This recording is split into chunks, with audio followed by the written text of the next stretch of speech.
Beleza pura! Está no ar mais um noticiário da Seleção Brasileira, direto da Granja. E hoje o meu convidado é o José Alberto Andrade, da Rádio Gaúcha, que vai nos ajudar a entender como é que foi esse domingo ensolarado aqui em Teresópolis. Você prefere aquele domingo de sol ou aquele domingo de neblina ou russo, como falam por aqui? Depende do que eu estou fazendo no domingo.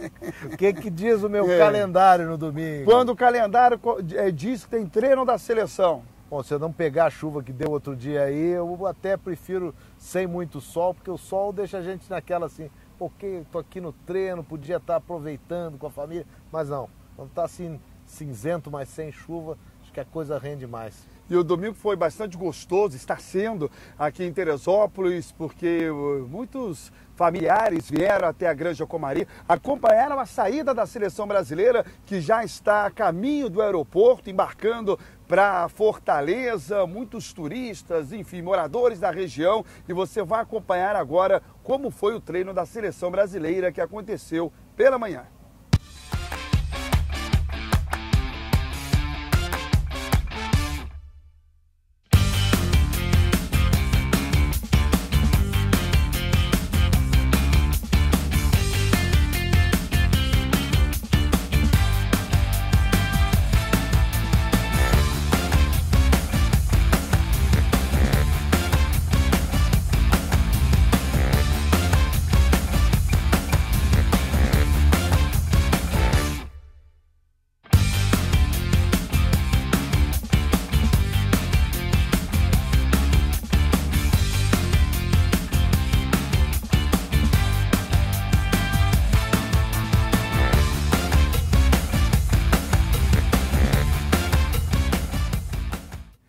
Que bolada tomou o Pracidelli, hein, nessa falta cobrada pelo Davi Luiz. Você viu aí o Hulk, que deixou o campo machucado, e já a gente vai falar sobre esse tema. Você viu a cabeleira do Neymar, ele descoloriu o cabelo, e o Daniel Alves ficou grisalho.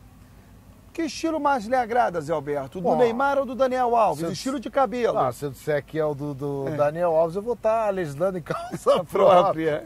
Tô me identificando. Acho até que o Daniel nos olhou lá, viu que a turma mais velhinha assim estava impondo respeito.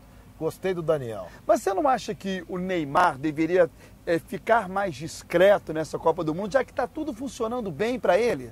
O que eu acho é o seguinte, Barã. Me lembrei, todo mundo lembrou do Ronaldo em 2002. E eu lembrei de um outro fato do Ronaldo. O detalhe importante do Ronaldo.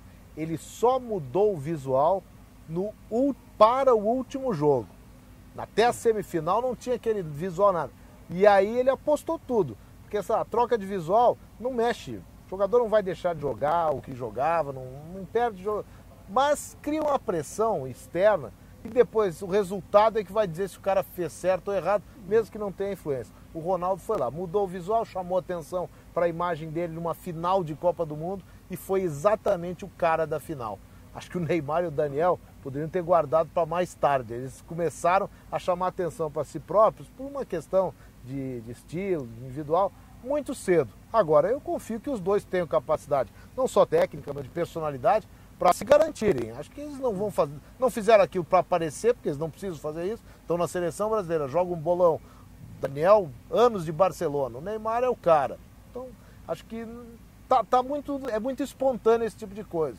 Mas, claro, que chama atenção. Cria um fato novo, Cria um fato novo que talvez seja muito cedo para criar. Mas não censura isso aí, pô.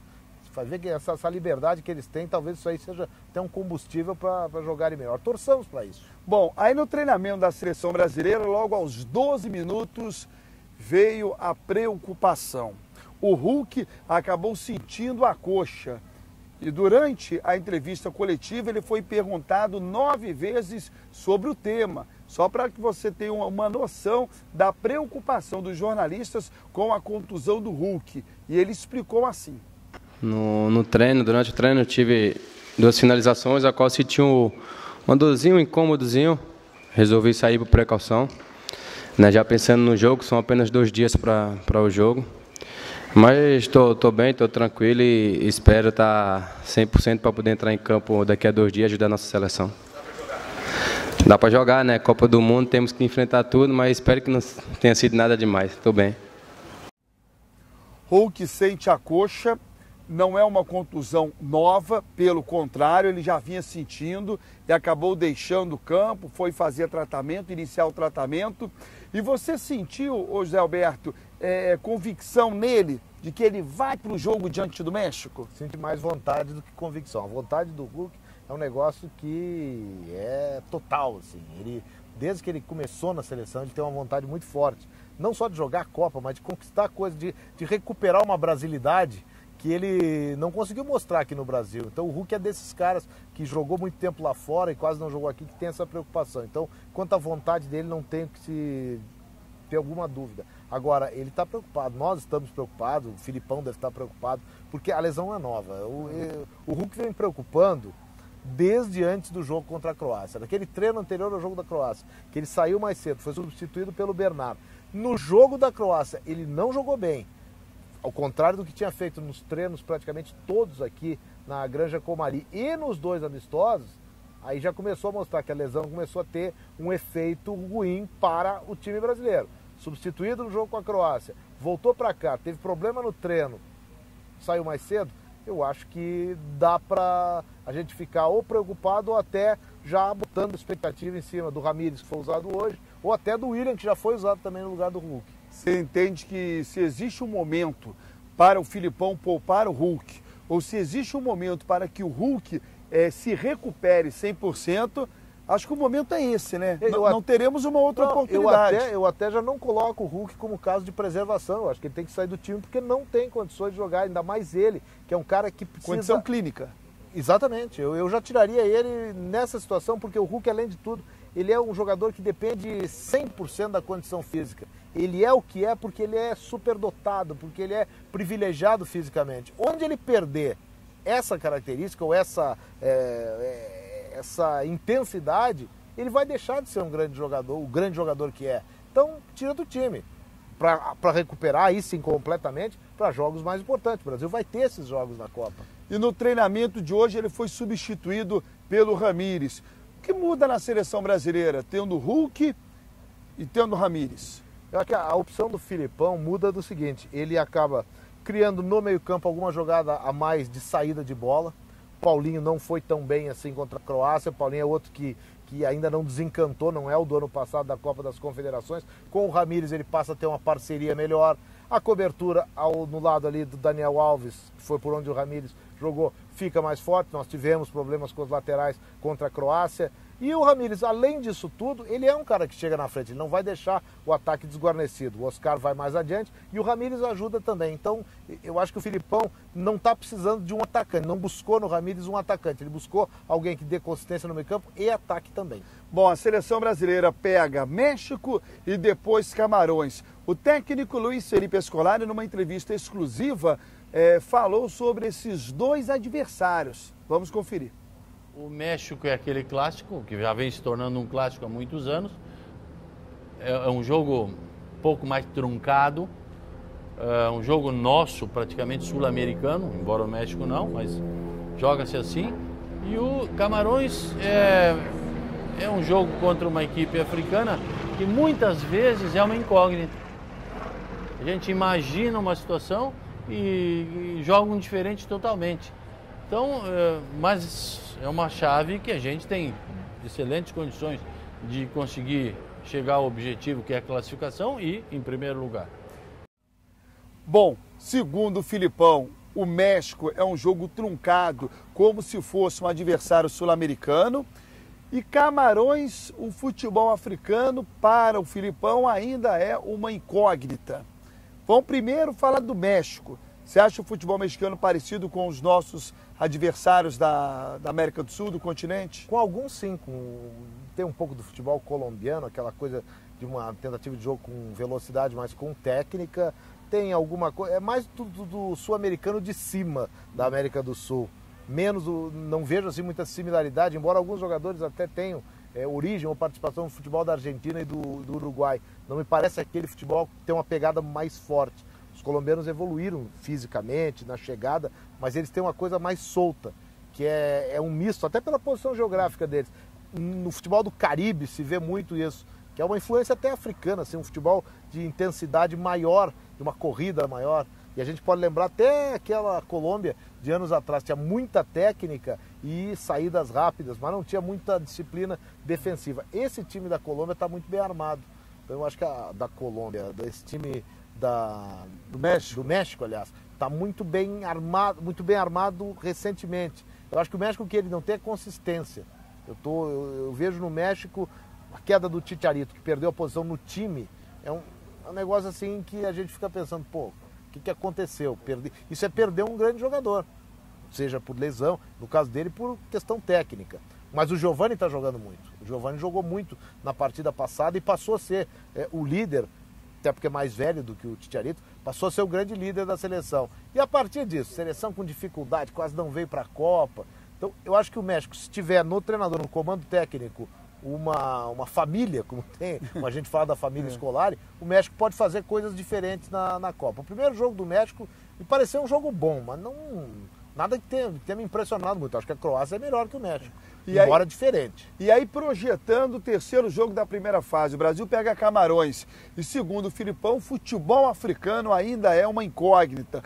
O Pelé, recentemente, carimbou que no futuro bem próximo teremos uma seleção africana finalista de Copa do Mundo. Você acha que está mais para o Pelé ou está mais para o que diz o Filipão? Para o Filipão.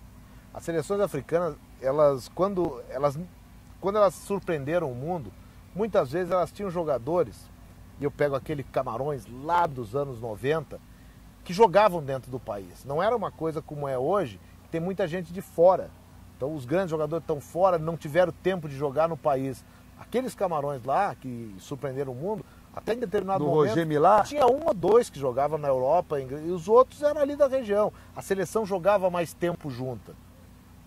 E mesmo assim, a questão tática não era o forte deles. Mas eles se conheciam melhor. Tinham outros tipos de ambições. Hoje em dia eu vejo na seleção de Camarões e vejo também na própria Costa do Marfim, que fez ontem um baita jogo contra o Japão, ganhou de virada. Eu vejo isso. Eles não têm consistência tática. Tem muita força. E Camarões até, uma coisa que a Nigéria fazia muito e Camarões está fazendo.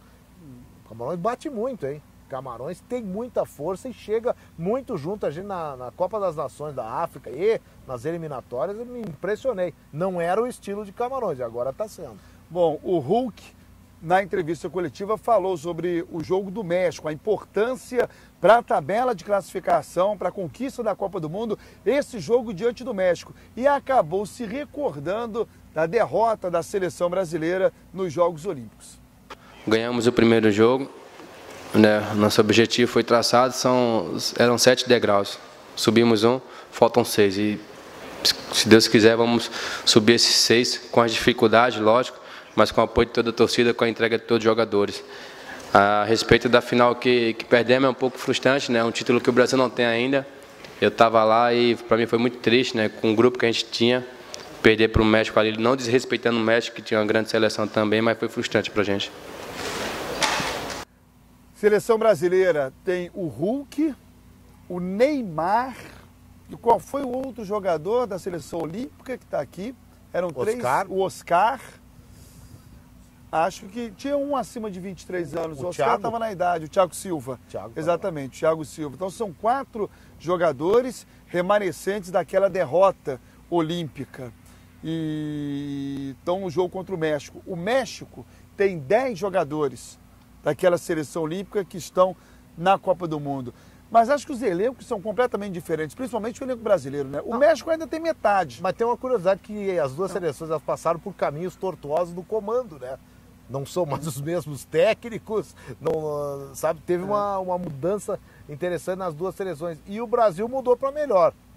O desempenho do Brasil. Não vou entrar nem na comparação técnico, jogador, não. O Brasil mudou para melhor. O Brasil da Olimpíada era um e o Brasil da Copa das Confederações era outro. A Olimpíada do Brasil foi chegando algumas partidas jogando até mal, mas se fez valer a tradição brasileira, a qualidade do Neymar. Na época até o Leandro Damião estava jogando muito bem. Então o Lucas, tinha um lastro de jogadores brasileiros bem. E o México, que estava muito bem, ele decaiu muito, foi ameaçado nas eliminatórias.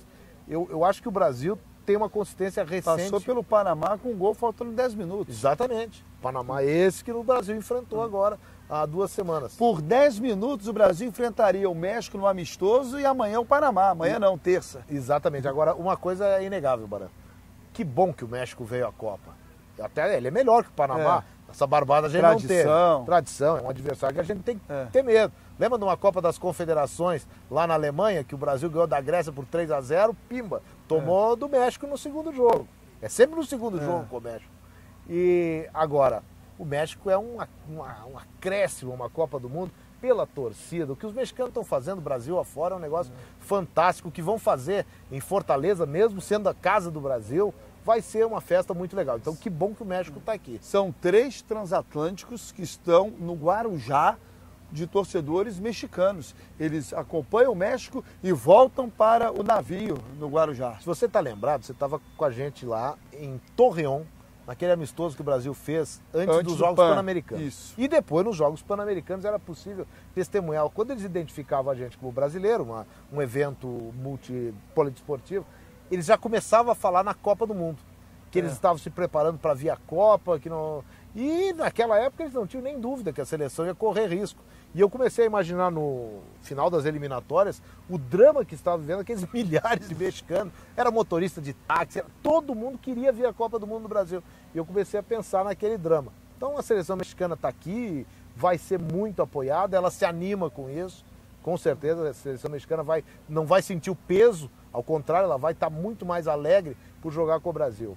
E esse jogo que você comentou em Torreón, se não me falha a memória, o Brasil venceu com o gol do Ronaldinho Gaúcho, né? Foi de falta ou de pênalti. Foi talvez E o Chicharito fez um gol mexicano. Abriu o placar, foi um jogo de virada em que o Daniel Alves fez um gol e foi expulso. Foi expulso. O Brasil com 10 virou. Isso. Né? E aí foi talvez uma das atuações mais marcantes da etapa do Mano Menezes. Zé, show de bola. Muito obrigado. Seguindo para Fortaleza também. Seguindo para Fortaleza. Acompanhar o jogo da seleção brasileira e que diante repita do México. a Copa das Confederações. A Olimpíada é outra coisa. Bom, ficamos por aqui com mais um noticiário da Seleção Brasileira, direto da Granja.